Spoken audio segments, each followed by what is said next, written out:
Ramachandrapuram police station పరిధిలోని max society కాలనీలో 2 ఇండ్లలో దొంగలు హల్చల్ చేశారు. మ్యాక్స్ సొసైటీ నివాసి సంతోష్ ఇంట్లో దొంగలు పడ్డారు.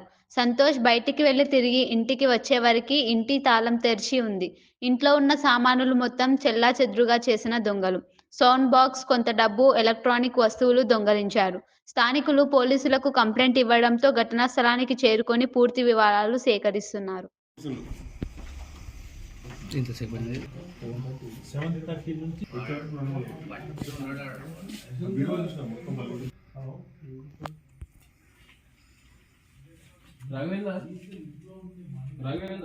రఘు